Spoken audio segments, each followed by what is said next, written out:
Hello, welcome back to my channel. It's by Mandy. My name is Amanda, and today we have a very chill Q&A knit and chat video.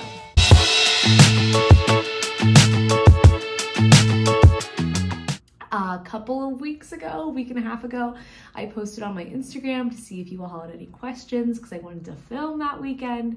And then I realized I was really busy, and then I got sick, and then we got a cat.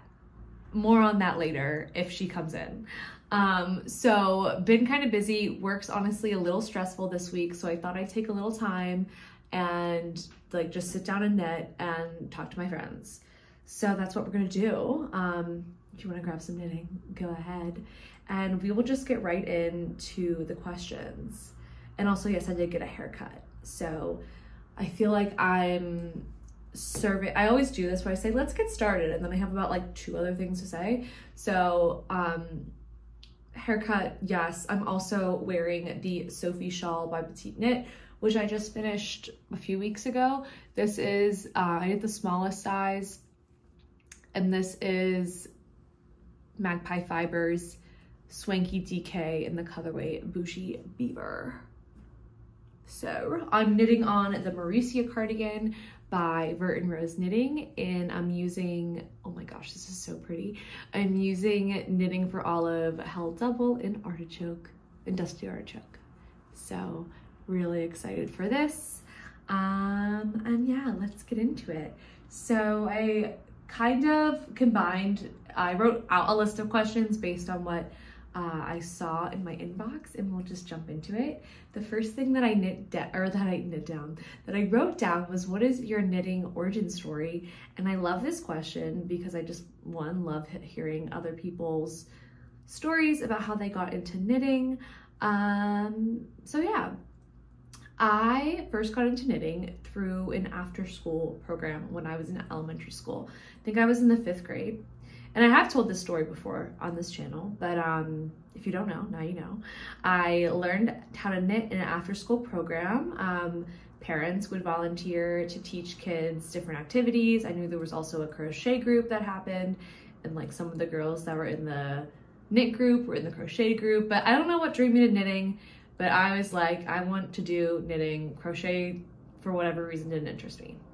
So I learned in that class how to cast on, how to knit, and how to purl. And that was actually it, because I remember the program had to get cut short because the mom couldn't teach us anymore. So this was back in, I don't know what year I was when I was in the 5th grade, but this was like early 2000s. Internet's burgeoning, it's blossoming, but I'm also like 10 and don't have unfettered access to the internet at this point, I think, or unregulated access. I remember learning a lot of videos from this website called knittinghelp.com, or like freeknittinghelp.com. I'm pretty sure the webpage is still up, and it like looks the exact same as when it was when I learned how I taught myself a few other tricks. But I feel like I was never able to like fully get into it, probably because I couldn't just like order yarn online or go to the craft store whenever I wanted, because I was a child. And so I had like limited resources, funds to kind of like make what I wanted to make. So I was honestly just making a butt ton of garter stitch scarves. So I would make garter stitch scarves for my family, or I would even do, there's a airplane, a helicopter overhead. I think it's Marine One. Hi, Joe Biden. Oh yeah, wow. That's definitely him. Anyway, just DC things, so quirky and fun. I couldn't really get into a groove of other than just making garter stitch scarves. And even from this time, I don't have a lot of things that I made for myself. I feel like a lot of the things I gave to family members, which was kind of sweet, but I kind of wish I also had more from me, but I also didn't really finish a lot of projects. So I can't remember like why I stopped, but I do remember in high school, every so often I would pick up knitting, or I would come home from college breaks and maybe get into knitting and knit a scarf, or I have like a cowl that I knitted in college and some ear warmers, but I never got into making garments.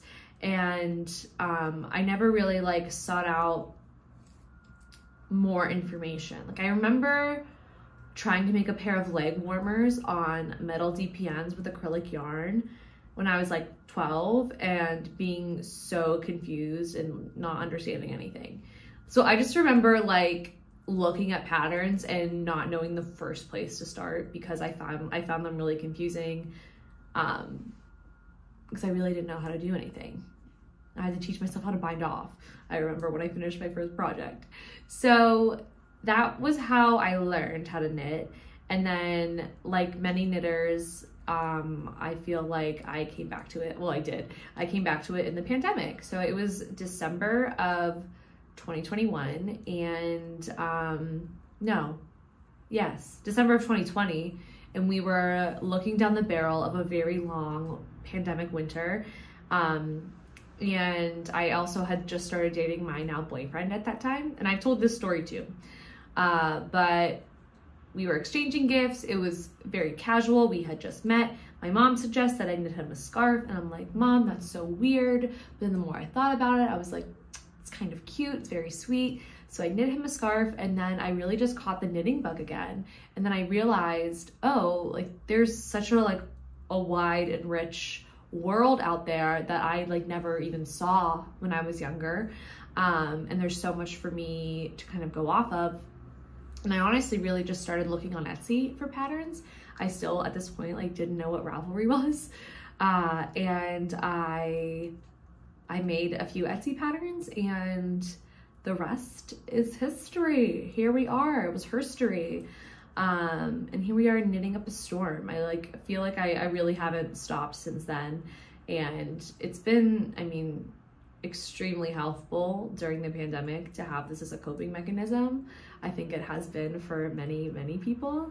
And it's just a really great way to de-stress, to center myself. And there is something so rewarding of making something with your hands and being able to see visible progress. For this job that I got last year, I worked for a virtual exchange program, and now I work in virtual and hybrid events.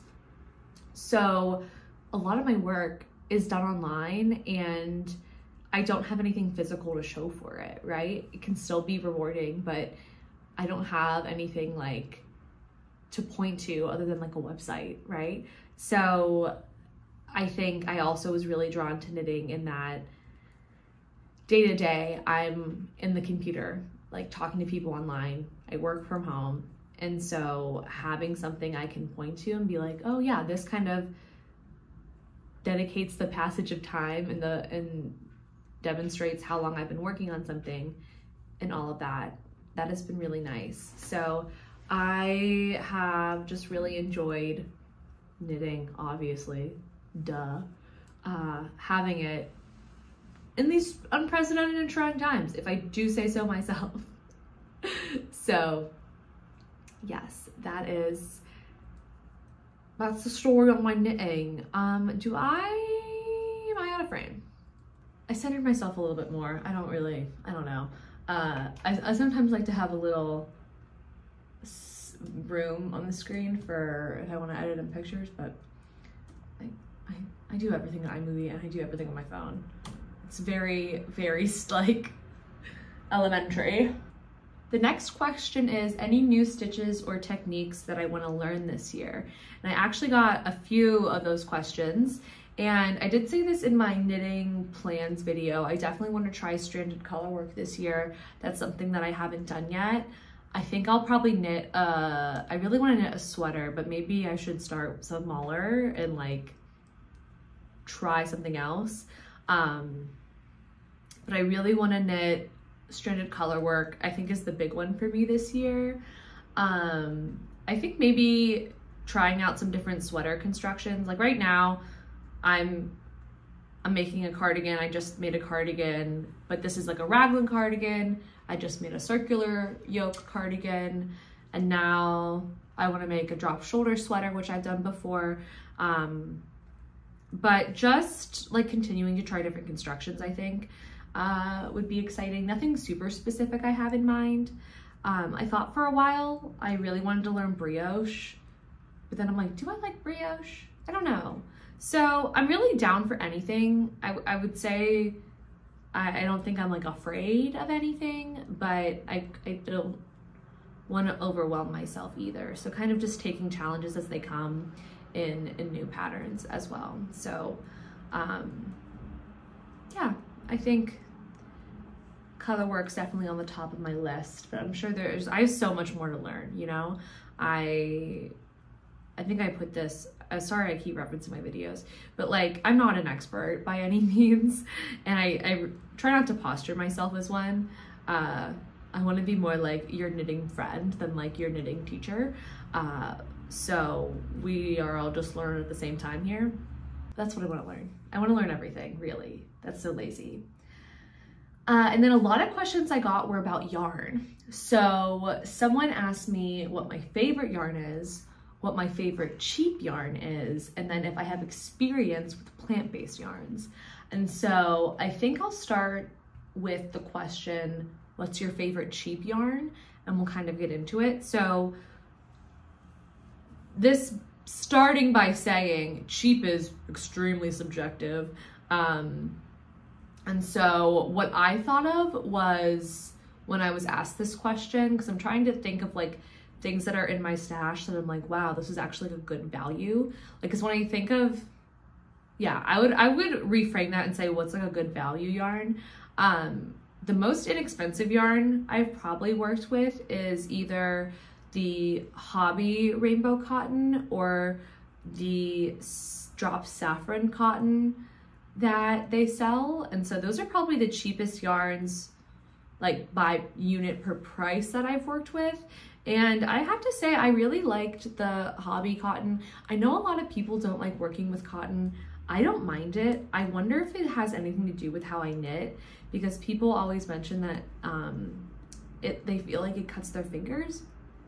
And I don't know if you're looking, this goes back to me learning how to knit when I was young. Like I don't remember who taught me or when I like learned to hold my yarn in my left hand like this, but I basically like maneuver the yarn and tension it as I'm holding I wouldn't even say I tension it, like with my left hand. So I don't have yarn looping on my fingers or looping around it. As opposed to if you were knitting like continental style, you would be tensioning it with your left hand. And I think in English knitting, you tension it in your right and you wrap around. All that to be said, I like working with cotton, and I do have experience working with plant-based yarn. Yeah, and I do like it. I actually just ordered some yarn from Terrapin Fibers, which is a local to me dyer, and she had just restarted doing her, like she did a farmer's market collection, I think this autumn or this summer, and I ordered 2 colorways to make some summer tops this year, and I'm excited. And one's a cotton and one's a cotton linen. So I do like working with them, especially for the summer. And I've also talked about how hot it is here.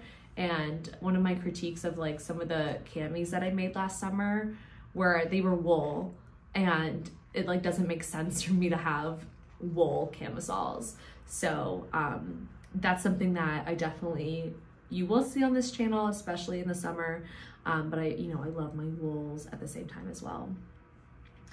And then I'm trying to think if there's any other inexpensive yarns that I like really like. None really come off to the top of my head. And again, that's not to say that there are none, but I do feel like I kind of pivoted quickly from like making stuff with like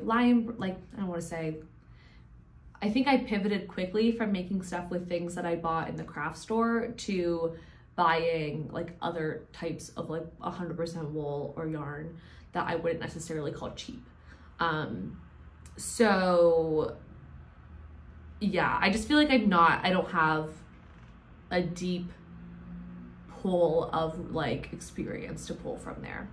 So I will answer what my favorite yarns are, and I have two that really stand out to me and two that I'm like, I would totally knit with that again. One is one that I'm using right now, and that's the Knitting for Olive Merino. I absolutely adore this yarn. I love how it feels. I like the fabric that it knits up. Of course, I love the colorways. I think they're fabulous. I knit my anchor sweater in Dusty Artichoke. I did knit my Camisole 5 in that, but it's very hot. I really like the feeling of holding it double. I actually haven't, I held it single for that Camisole, but I think it's my favorite like this. It just gives like, it's not itchy.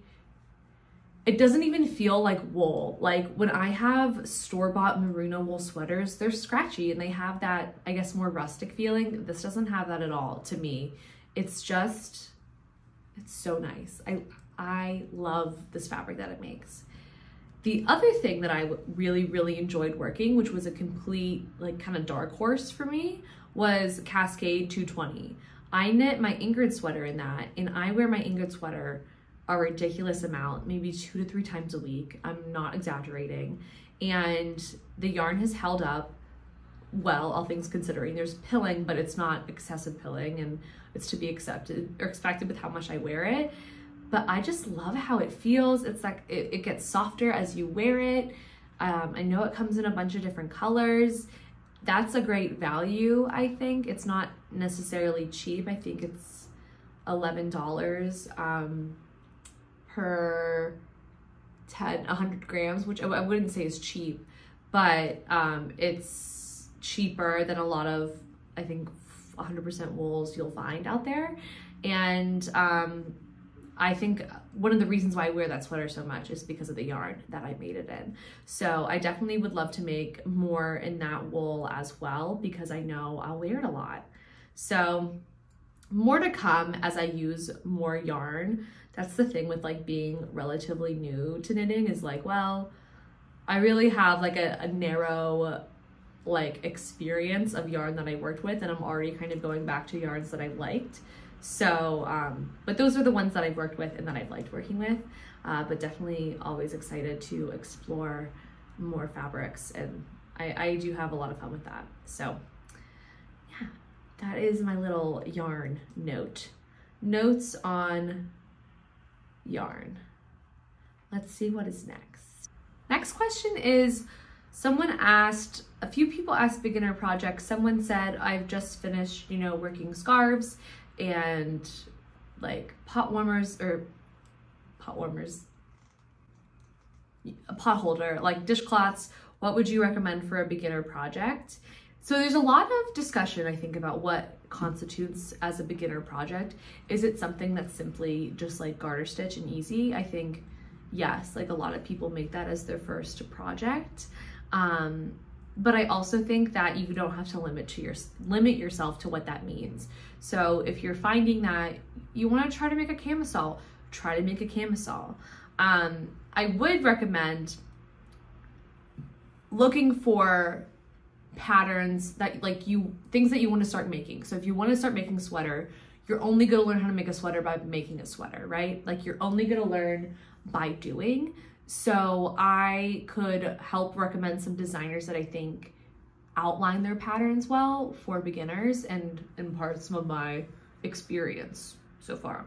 So I found I really liked working with Jessie Made patterns when I was a beginner, and I still love working with them, obviously. They're size inclusive. They offer a lot of room for modification and adapting things, but not in a way I feel like that's overwhelming to a beginner. And I also think that she does a really good job of making sure that things are clear and talking through more complicated aspects of her patterns. And that's what I found when I was beginning. I can recommend some other designers that I haven't purchased from, but I have heard good things about.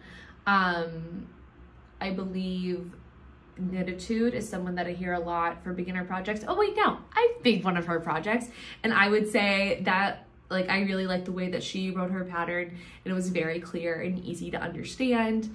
I'm trying to think if there's really anything else that like sticks out to me. I don't necessarily think that like popular designers, and I'm just gonna say their names and I'm being honest, but I've knit their patterns. Like my favorite things knitwear are petite knits. I wouldn't like immediately direct someone to that pattern for like the first sweater or garment they want to make.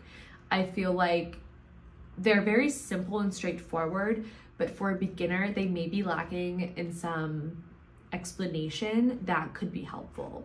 I'm not saying don't do it, you can do it. Would I say like this is the #1 pattern I recommend for a beginner? No. So all that to say is you can do whatever you set your mind to. First of all, jot that down. Like, don't get caught up in this idea like it's gonna be too hard, because if you go in thinking that, like, you're gonna be frustrated, and you might have times where you have to frog back and mess up and you will make mistakes. But I would say I would start by making things that you want to make. I think in general, a really great thing for me that I did a lot when I first started knitting garments was I made so many camisoles and tank tops over the summer. And those are great because they don't take long, but you can still get some like good structural information from them, right? Like you can still learn like really how a garment is constructed. So my lighting's getting really dark. It's getting so dark and gloomy. It's 12 p.m. right now. But yeah, that's what I would say for beginning knitting patterns. I wish I could like give you more concrete advice, but I think it's really so individual what you decide what you want to knit. But I can maybe put some specific patterns in the comments, and would love to hear from the community what they knit as a beginner and really enjoy. So, next question. Someone asked what my favorite in Notions art tools are, which I think is kind of funny after I posted my de-influencing video and I was like, you don't need any of this. But I will talk about what I do like using, with the huge caveat that you don't necessarily need it, but this is what I use. So I hate metal needles, just on the principle of how they sound when you click them together. So I don't have any metal needle information here for you on this channel, because the feeling and the thought of it makes me sick to my stomach. I hate it, like when I can hear someone's fork hit their teeth. I hate the sound of metal clinking and clashing. It makes me want to die. So that being said, my interchangeable set is the Knit Pro Symphony, and I believe these are like a composite. I don't think they're fully wood, but they're not fully plastic. I like them. I use them. You'll probably see me using them in everything that I have. And I enjoy them enough. Sometimes I do have to retighten them, but I've just kind of gotten used to it, and I do like it when you can just switch the needles on a project, like when you're making a garment. So yeah, that's what I use for needles. As far as tools go, I think the two things that I'll mention are my knitting barber cords. I think that you can get these, like you can get this kind of material like at a hardware store, I read somewhere, but these just come in different lengths. So when I went to my local yarn store, they only had like kind of boring colors left, which was sad. But basically they come, I believe, in like a 30 centimeter and a 60, I always grab the longest one, the 60 centimeter, and they're very tangled. But basically if you're knitting a top-down sweater and you want to try it on, but your cord length is too small, you can use this to kind of extend the length of your cord, and you can pull it over your head. That's more often how I use them, but I have also used them just to put projects on hold, and they stay pretty nicely as well. So you can just slide these over the tip of your hook and then slide the stitches off. So these were like $15, which isn't cheap, but I think they've proved their value to me. But I do think there are cheaper alternatives for you out there if you want to. And then I will say, and this was something I got as a gift, I didn't buy this, someone very nicely bought me these cocoa knit stitch markers for my birthday last year, and they come in like, I don't think I have them here, but they come basically in like a little cardboard container like this, which is great for traveling. If I want to bring any other stitch markers, you get like 60, and they're just metal ring stitch markers that are really cute. Again, I would say I think like interlocking stitch markers are more useful because you can also clip them onto your work, but these are nice to have. But definitely, again, in the spirit of that video, they're not a need, but I really like them, and they're cute. And I like them that they like have a space and they all have like buddies and they're like the same, you know? That might sound so silly, but instead of just like buying one or two like cute stitch markers, I feel like I'm a little less likely to lose them, even though I definitely don't have all of these. I've definitely like have vacuumed some up and thrown them away, but that's just my own problem. Like that's like 100% of me thing. So I would say those are my favorite notions and tools that I feel like I'm like, this has utility, you know? I enjoy using this. So that's what I would say for that. Next question was, what are your favorite knitting projects? And I know some people can't choose favorites. I definitely can. I'm like, I'm a mom who chooses favorites. Top of my head, I would say my anchored sweater, one of my favorites. I just love it, and I feel like I've talked about it ad nauseum, but I just wear it a lot. Get a lot of wear of it, really enjoy it. I would say my anchor sweater as well. And I'm trying to think of one more. I really got a lot of wear out the Venice wrap tank. I didn't wear it much last summer, but the first summer I made it, that was like such a, I think, a fun project for me, because I think that was the first thing I made that like felt polished and felt like a really cool item. I'll put in a picture of it. Yeah, and that's like the last time I made, not the last time. I keep trying to underwrite me making things fingering weight. I've done it twice, and they're camisoles. But that was a fingering weight tank top that I made, and I remember it being such a slog compared to the other things I'd first worked on when I learned to knit. But it was really fun, and I always felt really good when I wear it. So I need to bring it out again. It's that kind of thing where I will wear things to death and then I get sick of them, unfortunately. So maybe it'll have a revival this summer. And then someone asked about yarn storage.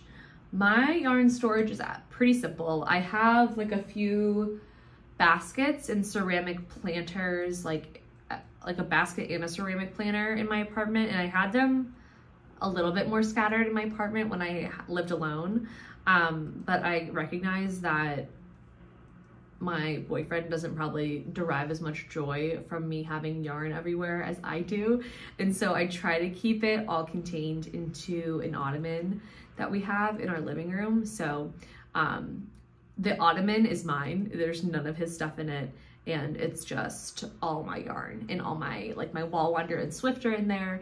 And I would actually really recommend it. It's really helpful. I have I think it's the Oupland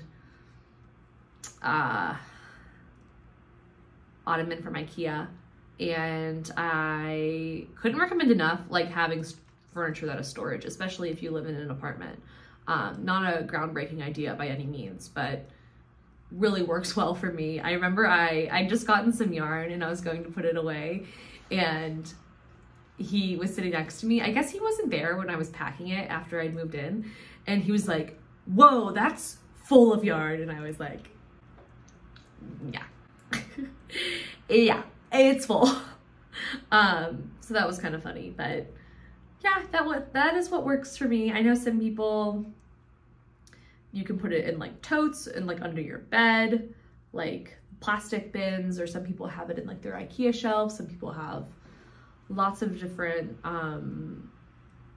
items. I do kind of like to I have one basket on my shelf in the living room, and so like I have the yarn that I bought like at Rhinebeck there, and because it's like nice, you know? So kind of whatever I have on deck, I like to use as a decoration, and I feel like that helps me get excited to remember to use it, and it gets me excited to finish whatever I'm working on. So yeah, that's what I do for yarn storage. And that's what works for me. What is next? What is next? What is next? Is it distracting that I swivel in my chair? It's really hard for me not to swivel. So if it is distracting, I'm sorry. It's not really gonna change, but I just like to know. Someone asked, what is a crazy dream knit? Either the huge patterned knit blankets. Oh no, I wrote this answer. She was like, what's like, the question was like, what is your crazy dream knit? Like, what's something so big that you may not ever make, but you would love to make? And I wrote either the patterned knits blanket, which I've talked about, like that also might be something I really want to do in December. I might like actually buckle down and just do it as like the advent cal and start it. And then it's something I could always add on to if I wanted. That might be something that I want to make. I really love when people make their own wedding dresses. When Kika on YouTube made her own wedding dress, I was like, that's insane. I could never do that. I don't think that's something I would ever do. I don't think I could honestly put myself under that stress, but I think it's really cool. And I really respect when people do that. Like, I love people being creative and making art. I think it's great. So yeah, giant blanket or a wedding dress, I think are crazy, crazy, crazy knits. I could definitely feasibly make a dress. Like I could do that. I just wonder, excuse me, how much I'd wear it. And then if I'd be sad that I didn't wear it. So yeah, those are some dream projects. I would love to just like, I don't know. I just want my home to be filled with knitted objects the older I get. Like I just want to be snuggled in yarn. Oh, my cat is here. Do you want to meet her? She's so quiet. She is the littlest. I'm not gonna move the camera because I have the angle set up. I will just bring her to you guys. Okay, so this is Miss Sassy Girl. She's the cutest thing. She's a little string bean.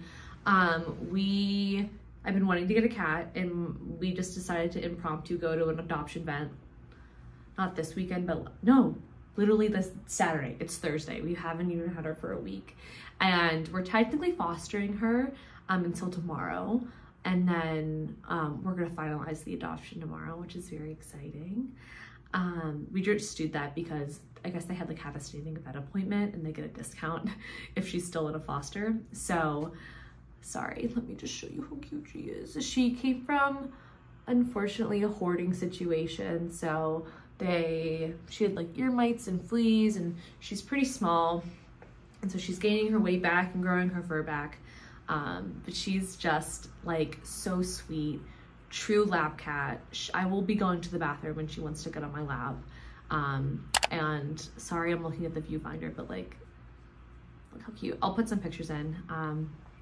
Yeah, that's a little life update. So I've been a little busy and I haven't been knitting as much because there's the cutest little girl in the world. Sorry, you have to hear my baby talk. But yeah, I had a family cat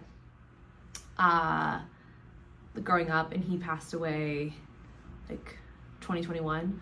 So yeah, I thought about getting a cat last fall when I lived alone, but I felt it made more sense for me and my boyfriend to split the duties financially and together.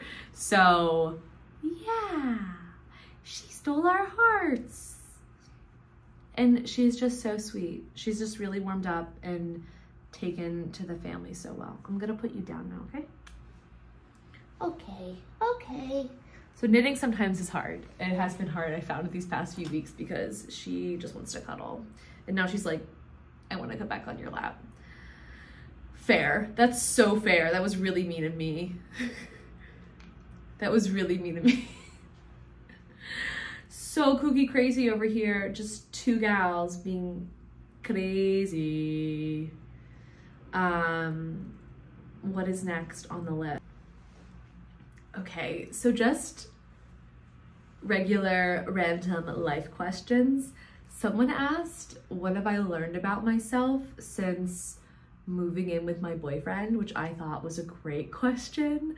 So my boyfriend and I moved in together about a month ago exactly, and it's honestly been going really well. I thought there was going to be more of an adjustment period, but I've learned that we kind of balance each other out really well.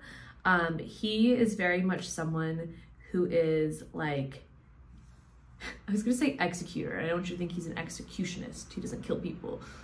Like, he likes to execute tasks. Like, once he has something in his mind that he wants to do it, he like wants to check it off the list. He wants to get it done. And I'm not like that. I like to kind of mull things over. I'm maybe a little bit more deliberate than he is. And I'm also actually a little bit messier than he is, which isn't usually the trope for men and women living together. And I'm happy to defy that by being disgusting. No, I'm not that gross, but I definitely don't feel the need to have things in their place like he does. Like, he really likes to stay organized. So I kind of like to stay organized for him so I don't stress him out. But I think I've learned that we balance each other that way, and that sometimes he can push me into doing things that I need to do or that I want to do, which is good. Like, it was his idea to go look at the cat event, even though in my head, like, that was something we were going to do for my birthday next month. But it's like, what does a month make? Like, yeah, we weren't necessarily ready, but it didn't take us that much to get ready for the cat, you know? So ready as in we didn't have things. We were mentally and emotionally ready, but like, we did not have the apartment ready. So they were like, no, you should take her home today. Take her home today. And we were like, okay. And I don't regret it. It was a great decision. So yeah, that's what we've learned so far. It's been really nice, honestly. It's great that he works in the office most days, because I think then we would be really on top of each other and be like, I think it just wouldn't be as fun to be in his presence. But I really enjoy sharing the space with him. It is nice to have someone to like share that load, and there's definitely, I feel like, an element of privilege there to be able to share like life admin with someone else. So I feel really lucky, and I'm just like really, really happy and excited for this chapter in our lives. Asked if I have any travel coming up, which I do, definitely in the fall. My boyfriend and I are going to Italy for Christmas.